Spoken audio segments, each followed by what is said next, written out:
ஹரி ஓம். ஓம் சமாத்மனே நமஹ. இது 107வது மந்திரம். சம என்றால் சமமாக இருக்கக்கூடிய தன்மை.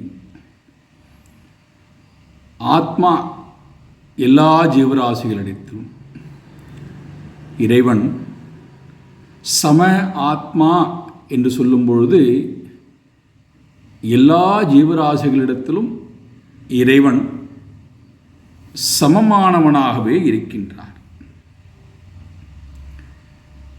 படித்தவர் படிக்காதவர், ஏழை பணக்காரர், நல்லவர் கெட்டவர், ஞானி அஞ்ஞானி, ராஜா பிரஜைகள், உயர்ந்த குலம் தாழ்ந்த குலம் என்று எந்த ஒரு பேதமும் இல்லாமல் எல்லோரிடத்திலும் இறைவன் சமநிலையிலே இருக்கிறார்.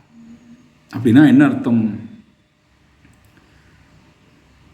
சூரியன் எப்படி ஒளியை கொடுக்கின்ற நேரத்திலே அந்த ஒளியின் மூலமாக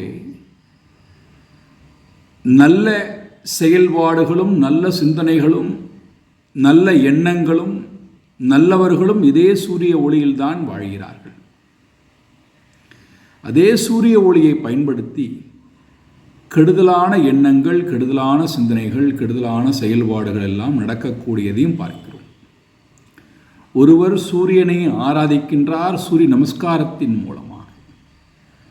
ஒருவர் சூரியன் உதயமாகும் பொழுது உறங்கி கிடைக்கிறார் என்றாலும் கூட எல்லோருக்கும் சூரியன் எப்படி சமமாக தன் ஒளி கதிர்களை கொடுக்கிறாரோ, வெளிச்சத்தை கொடுக்கிறாரோ, அதே போல இறைவன் எல்லோருக்குள்ளும் இருந்து எல்லோருடைய செயல்பாடுகளுக்கும் ஒளியை கொடுக்கக்கூடியவராய் சமமானவராகவே இருக்கின்றார். ஹரி ஓம்.